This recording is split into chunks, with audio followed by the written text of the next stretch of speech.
आज हम करेंगे चैप्टर 4 द्विघात समीकरण की एक्सरसाइज 4.2 से क्वेश्चन नंबर 1 गुणनखंड विधि से निम्न द्विघात समीकरणों के मूल ज्ञात कीजिए। यहाँ पे एक द्विघात समीकरण दे रखी है और इसका आपने गुणनखंड विधि से मूल निकालना है, यानी कि x के मान निकालने हैं। ठीक है, और भी विधियां हैं मूल निकालने की द्विघात समीकरण के, और जैसे द्विघातीय सूत्र है और पूर्ण वर्ग विधि है।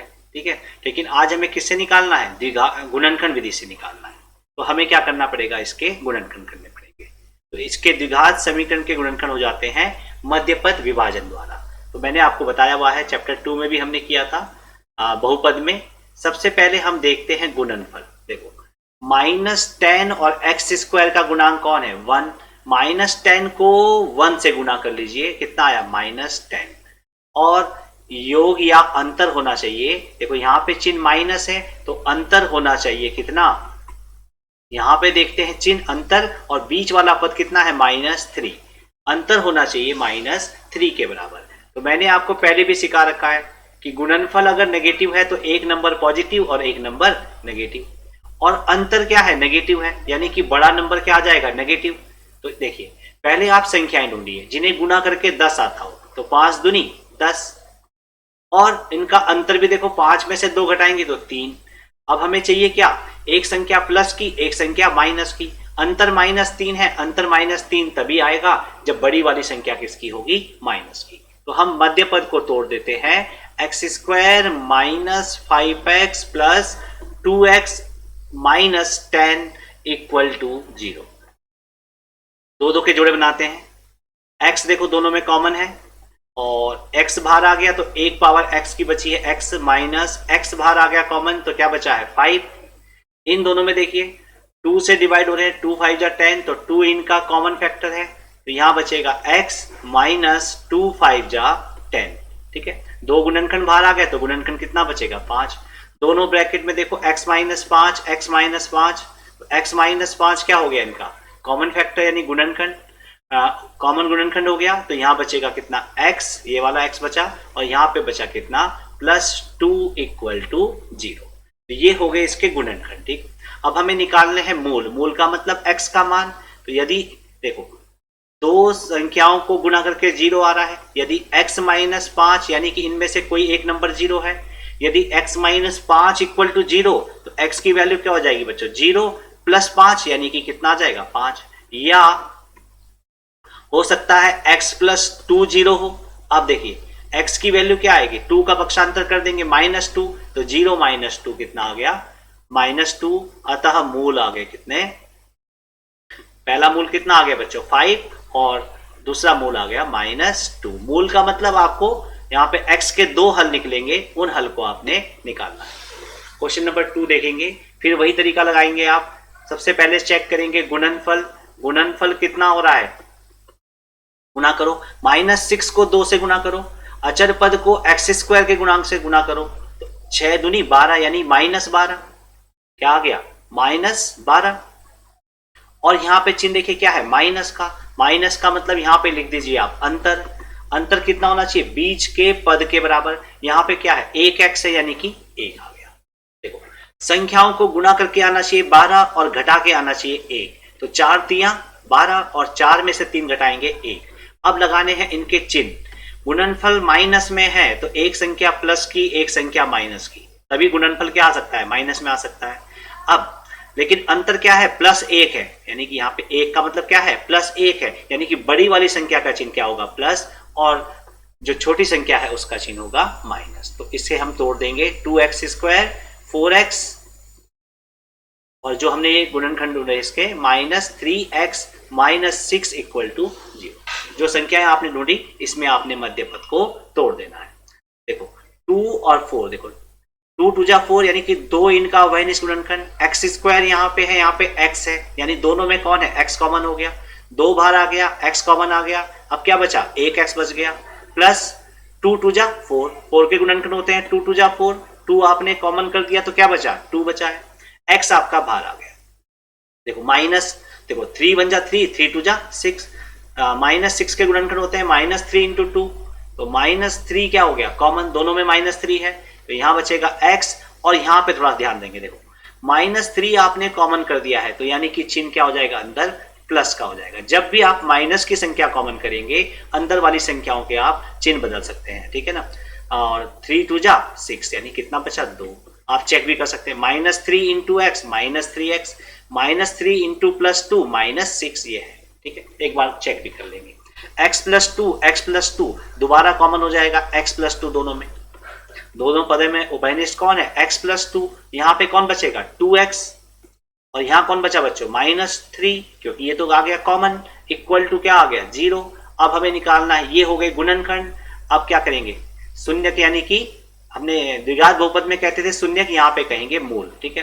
तो x+2 का मान 0 होगा, तो x की वैल्यू क्या हो जाएगी -2, या 2x -3 भी क्या हो सकता है 0 हो सकता है। तो 2x इक्वल टू -3 को बदलाव क्या हो जाएगा 3, 0 + 3 3, और x इक्वल टू 3/2, तो ये दोनों हो जाएंगे इसके मूल। थर्ड पार्ट देखेंगे, गुणनखंड विधि से निम्न द्विघात समीकरणों के मूल ज्ञात कीजिए। यहाँ पे देखिए सबसे पहले क्या करेंगे, हम कर रहे हैं गुणनखंड किससे, मध्य पद विभाजन द्वारा।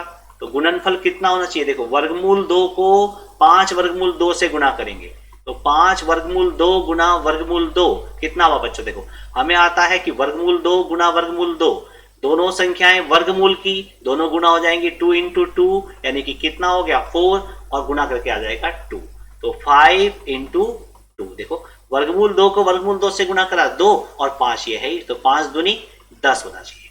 संख्याओं को गुना करके आना चाहिए 10, चिन्ह देखिए क्या है यहाँ पे प्लस का, तो यहां लिख दीजिए योग, कितना होना चाहिए बीच का पद कितना है 7। ऐसी संख्याएं ढूंढिए जिन्हें गुना करके 10 आता हो और जोड़ के 7 आता हो, तो 5 दूनी 10, और 5 और 2 को जोड़ेंगे कितना आएगा 7, तो दोनों कंडीशन सेटिस्फाई हो रही है, ठीक है।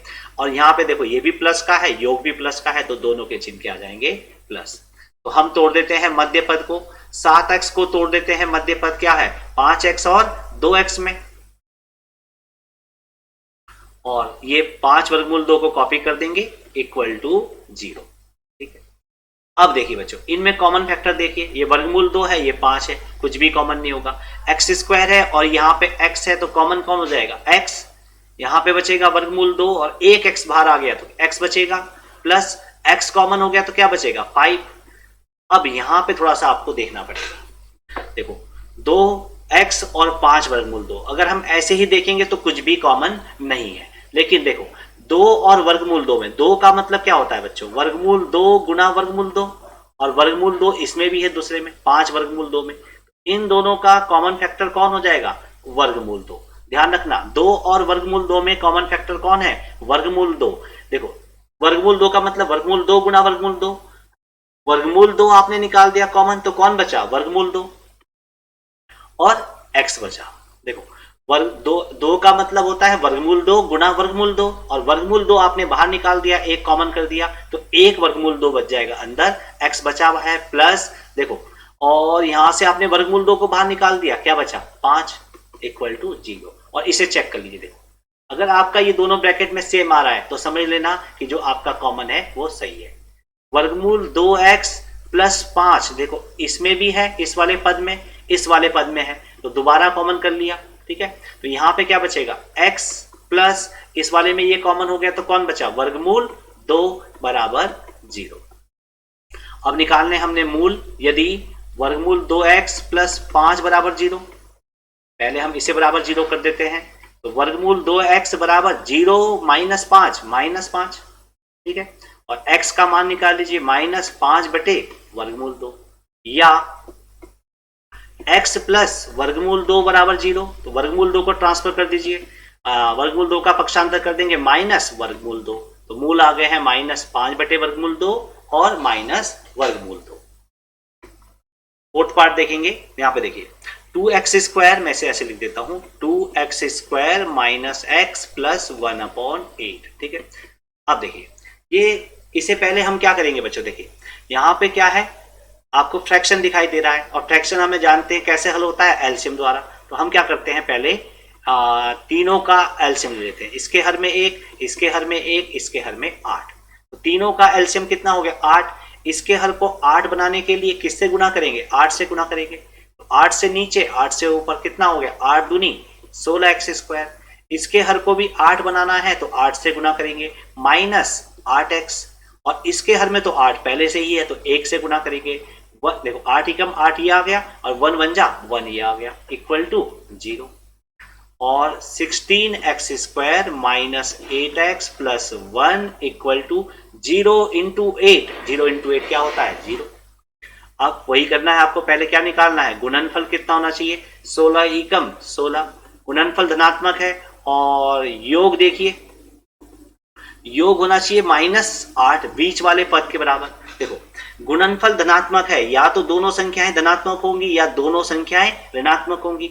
लेकिन देखो योग -8 है, प्लस वाली संख्याओं को जोड़ के कभी भी -8 नहीं आएगा, तो यानी कि दोनों संख्याएं कैसी होंगी? माइनस में होंगी। अब ऐसी संख्याएं ढूंढिए जिन्हें गुणा करके 16 आता हो और जोड़ के -8 आता हो। तो देखो 4 चौके 16 और 4 और 4 को जोड़ के कितना आता है? 8।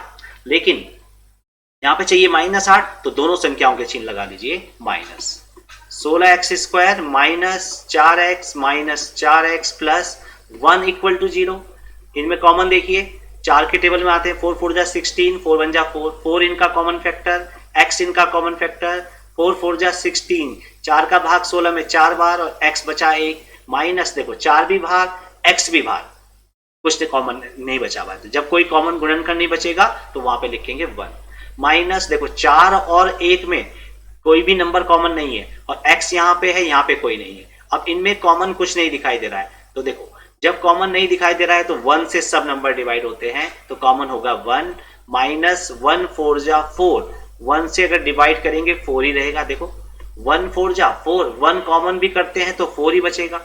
और देखो लेकिन माइनस आपने कॉमन कर लिया भाग, तो यहाँ पे चिन्ह बदल दीजिए। अब देखो 1 है तो 1 इंटू 1, माइनस 1 कॉमन कर देंगे तब भी क्या बचेगा? 1 ही बचेगा, तो यहाँ पे बचेगा 1 इक्वल टू 0। अब देखिए 4x माइनस 1 इसमें कॉमन है दोनों में, ये भी है ये भी है। अब ये निकाल लिया हमने दोनों में से कॉमन, यहाँ बचा कितना? 4x, यहाँ बचा कितना? -1 इक्वल टू 0। अब देखो दोनों ही टर्म सेम आ गई। यदि 4x माइनस 1 इक्वल टू 0 तो 4x इक्वल टू 1 और यहां से आ जाएगी x की वैल्यू 1/4। या इसे भी अगर आप 0 करेंगे तो ये भी क्या आ जाएगी बच्चों? 4x इक्वल टू 1 और x इक्वल टू 1/4। इस कंडीशन में देखो 2x की वैल्यू आई है लेकिन दोनों की दोनों क्या आई है? बराबर आई है। इसे हम कहते हैं कि समीकरण के दोनों मूल बराबर है। ठीक है, लास्ट पार्ट देखेंगे इसका। देखो पहले निकालिए गुणनफल 1 की गुना 100 से 100 एकम 100 और चिन्ह देखिए प्लस का, तो योग होना चाहिए कितना? बीच का पद देखिए -20। देखिए गुणनफल धनात्मक है, 100 है, यानी कि दोनों संख्या या तो धनात्मक होंगी या दोनों ही संख्याएं क्या होंगी? ऋणात्मक। अब कैसे पता लगेगा कि धनात्मक है कि ऋणात्मक? यहां देखिए योग को देखिए, योग क्या है? -20। -20 का मतलब योग ऋणात्मक कब होगा? जब दोनों ही संख्याएं क्या होंगी? ऋणात्मक। ठीक है, यानी कि दो हमें पता लग गया कि जो दोनों नंबर्स हैं वो क्या है? नेगेटिव है।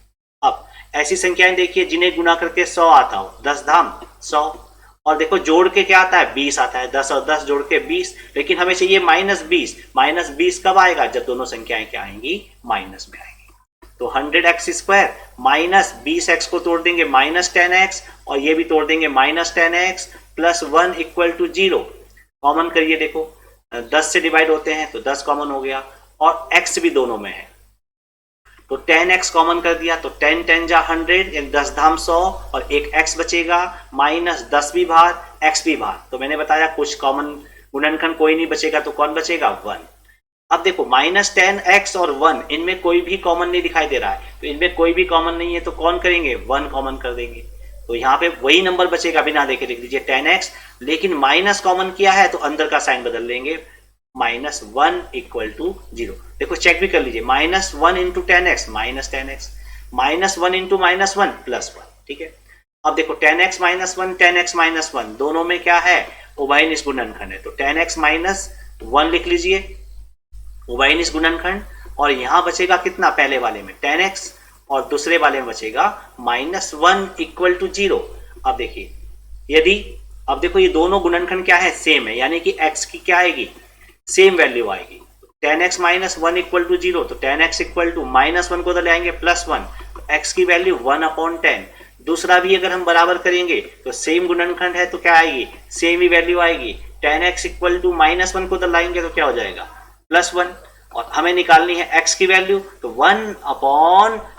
ठीक है, तो यहाँ पे दो मूल आए हैं, 1/10, 1/10, और दोनों मूल क्या है, बराबर है। ठीक है, तो आज हमने सीखा गुणनखंड विधि से किस तरीके से समीकरणों के मूल ज्ञात करते हैं।